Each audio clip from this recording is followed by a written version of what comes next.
and it was so... I'm gonna have a meltdown. Look up at the sky, ask it why are you all so afraid? What is up, everyone? My name is Andrew. If you don't know me, you should subscribe because, like, why not? You should also hit the notification bell down below to be notified every time I upload a new video. But anyway, today I am going to be filming my book talk for How the King of Elfhame Learned to Hate Stories by Holly Black. This is basically a book review, but whenever I am reviewing a book that we already knew I was going to love and give 5 stars, I usually call them book talks because it's more me just gushing, sharing my feelings and really spoilery thoughts on the books. So with that being said, I'm just gonna jump right in and say that I did give this book 5 stars. It was just so good if you are a Folk of the Air stan, if you just love Jude and Cardin. But it was also good from a storytelling perspective. I've said it before, I will say it 1,000 times. Holly Black is so brilliant when it comes to writing fairy stories. The way that she weaves a story is just something that I don't see in a lot of authors. I don't find a lot of people who can write such a whimsical world like her. And I truly think that Holly Black is the queen of fairy. Like, she just knows how to write something. This book is definitely targeted for people who have finished the series and loved it, and it delivered. The illustrations by Ravina Kai were so beautiful. I think that that was the perfect artist to choose. The style of her artwork just really brings the story to life. I cannot get over it. It's honestly just so gorgeous. This book is just a collection of short story novellas, which throughout the entire book, they're all linked together through being Cardin's life from when he's younger to sequentially when he gets older. And there are, of course, constant characters that he has in his life, but there's one in particular that I found is really who weaved the story through and through, and I did not expect that. I thought they were all going to be random novellas, but like I said, Holly Black is the queen of fairy, the queen of storytelling, and the way that she made this one entire story, even though it is short collective stories, was brilliant. I loved it. That is all for the non-spoiler. I'm going to go ahead and get into spoilers now. Here's your warning, so bye to everybody who does not want to be spoiled. Okay guys, so if you're still here, hello. You're on the other side of Cardin's book. How are we feeling? How are we doing? You know, personally, I am living my best life because I read this book in one day. Like, honestly, it took me a couple hours, like maybe 5 hours, and that's because I took breaks. But I knew I was going to finish this so fast. I am so sad about how small it is. I can read from Cardin's point of view all day. I can just read anything about Cardin, about Jude all day. But unfortunately, we got, you know, a little baby book. But it's okay because the illustrations pretty much made up for it. And they were the best thing.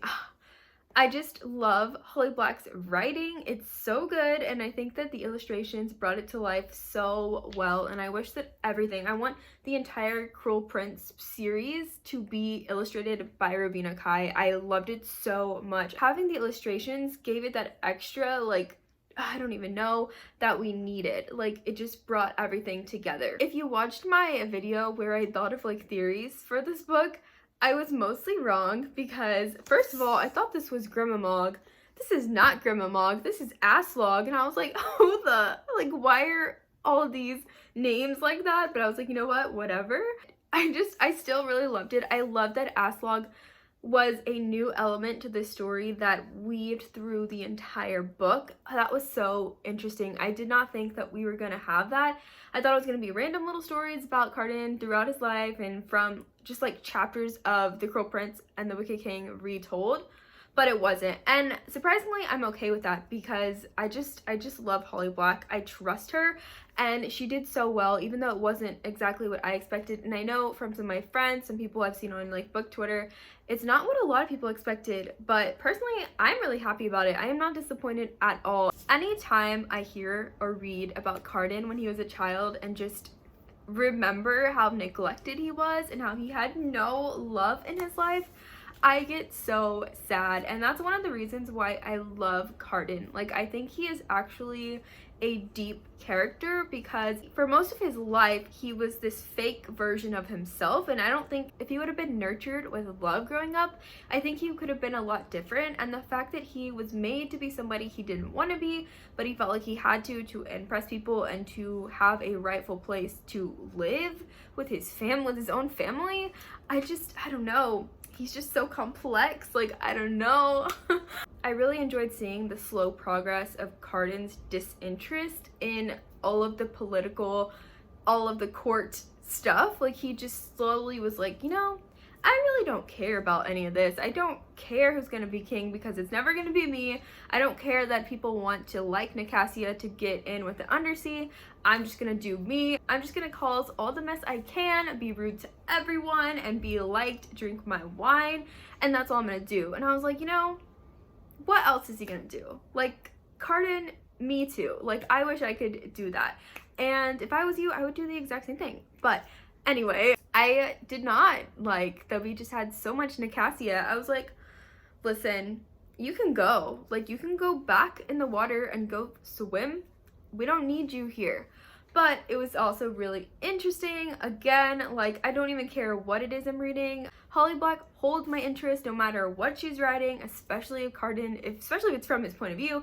So I actually was okay with having a lot of Nicasia because I loved seeing that insight that we didn't get from the Cruel Prince. I loved seeing that Cardin actually walked in on her and Locke because it was hinted at in the Cruel Prince that they had this romance and that's why they broke up.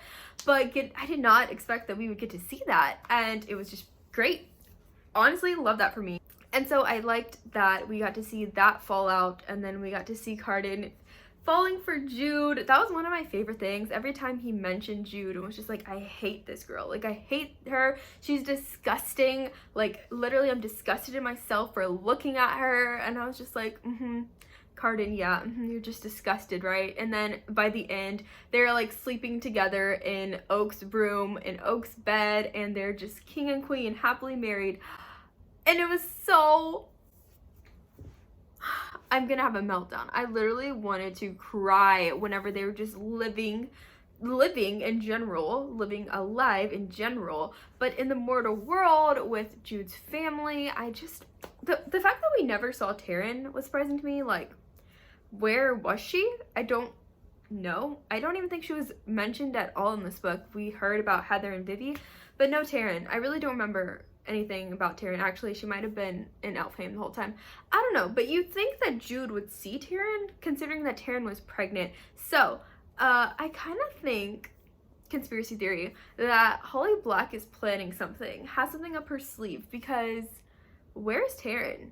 And why was she randomly thrown in there that she's pregnant? Like, I'm just saying, if there's a continuation of the series and like another 3 books, you heard it here first, because I just really have a feeling that there is. But let me show you guys a couple of my favorite pages. This is going to be 2 of my all-time favorite like illustrations from this book. So there's this one scene where Cardin is like bugging the hell out of Jude and like antagonizing her, and she's just staring at him like she hates him, and he is just looking back at her, and he's just like noting the way that she hates him, and he can see it in her eyes. And then you turn to the next page and it's this. So good. Like, we got a whole spread of Cardin and Jude. Every time I saw a new illustration, it was just a surprise, and so this one really hit me. It was right in my face, and I love this one so much. And then another scene that I really loved from the book was that we did get to see a scene from The Cruel Prince.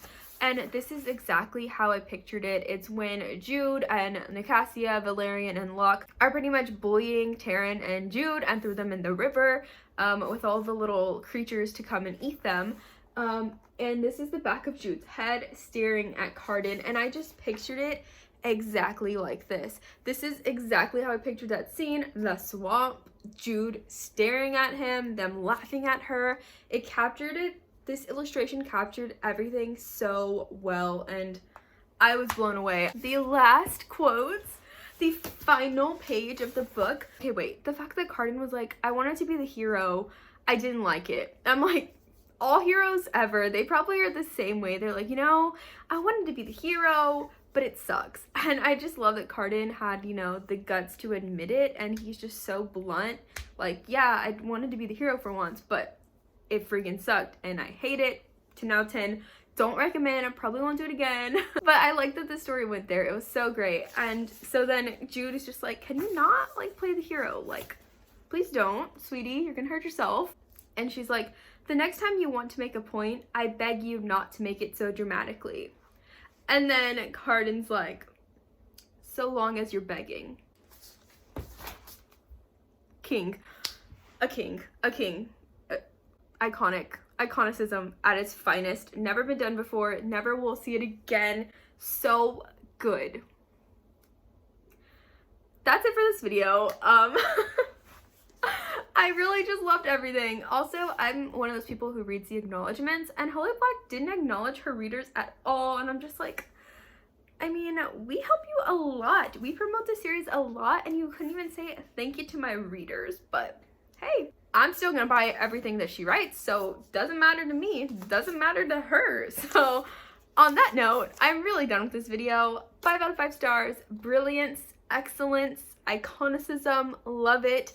But that's pretty much it. Comment down below a leaf or a tree or something woodsy just to, you know, fully encapsulate the branches and the whimsicalness of this, and the fact that Cardin fell into an iron trap in the forest. But okay, that's gonna be it. I hope you guys enjoyed this video, and I will see you guys in the next one. Bye! She said her favorite color yellow. It looked good on her dress. Trying to be slim, thick, nothing less. But she's falling in and out